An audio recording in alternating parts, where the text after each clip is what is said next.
சற்று முன் கிடைக்கப்பெற்ற மிக மிக முக்கியமான செய்தி ஒன்று வெளியாகி உள்ளது. 2000 கோடி வரை நீதிபதிக்கு திமுகவின் தலைவர் பணம் கொடுத்தாரா?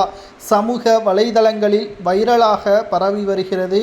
சென்னை உயர்நீதிமன்ற தலைமை நீதிபதி செந்தில்குமார் நீதிபதி ஒட்டுமொத்தமாக உச்சநீதிமன்றம் கேட்கக்கூடிய ஒவ்வொரு கேள்விகளுக்கும் நீதிபதி செந்தில்குமார் அவர்கள் தலை குனிந்து நிற்கிறார். ஏனென்றால் நேற்று உச்சநீதிமன்றத்தில் கரூர் சம்பவ வழக்கு விசாரணைக்கு வந்துள்ளது. அதில் திமுகவிற்கும் நீதிபதி செந்தில்குமாரிற்கும் இடையே இருக்கக்கூடிய உறவு தாவேகாவால் வெட்டு வெளிச்சத்திற்கு வந்திருப்பதாகவும், கரூரில் நடைபெற்ற அந்த சம்பவ வழக்கு மதுரை நீதிமன்றத்தில் விசாரணை நடத்தாமல் சென்னை உயர்நீதிமன்றத்தில் விசாரணை நடத்தியது ஏன்? இரண்டாவதாக, தாவேகாவின் வழக்கறிஞர்கள் மிக முக்கியமான கேள்விகளையும் கேட்டுள்ளனர். திமுகவின் பின்னணியில் இருக்கக்கூடியவர்தான் நீதிபதி செந்தில்குமார் என்றும், நீதிபதியின் செந்தில்குமாரின் தாயார் 2 முறை திமுகவின் எம்எல்ஏவாக பணியாற்றியுள்ளார் என்றும், கடந்த சில மாதங்களுக்கு முன்பாக தமிழக டாஸ்மாக் முறைகேடு வழக்கு விசாரணைக்கு சென்னை உயர்நீதிமன்றத்திற்கு வந்தது. அந்த வழக்கை நீதிபதி செந்தில்குமார் தான் விசாரணை செய்ய வேண்டும் என்று உத்தரவும் பிறப்பித்தது.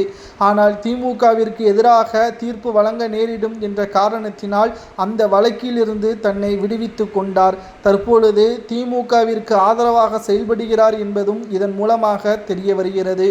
கிட்டத்தட்ட 2000 கோடி வரைக்கும் திமுகவினர்களிடம் பணத்தை பெற்றிருக்கலாம் என்று சமூக வலைதளங்களில் வைரலாகவே பரவி வருகிறது. ஆனால் இதற்கான ஆதாரங்கள் இருந்தால்தான் நிச்சயமாக நாம் அதை உறுதியாக கூற முடியும். ஆனால் திமுகவின் பின்னணியில் தான் நீதிபதி செந்தில்குமார் அவர்கள் இருப்பதாக நம்மால் உணர முடிகிறது.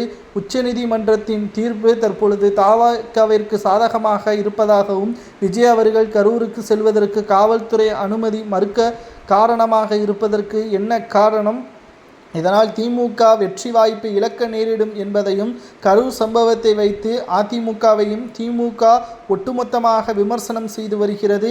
மேலும் தாவேகாவிற்கு ஆதரவாக அதிமுக செயலாற்றுவதால் ஒட்டுமொத்த மக்களிடம் அதிமுகவையும் தாவேகாவையும் பற்றி பேசி மக்களிடம் திமுக நற்மதிப்பை பெற்று வருவதாக அவர்களது திட்டம். ஆனால் உச்சநீதிமன்றம் அனைத்தையும் மாற்றியமைத்து விட்டது என்றும், இந்த வழக்கு விசாரணை சிபிஐ துறைக்கு மாற்றப்பட்டால் உண்மைத்தன்மை தெரிய வரும். அப்பொழுது கரூர் சம்பவத்திற்கு பின்னால் யார் இருக்கிறார்கள் என்பதும் தெரிய வரும்.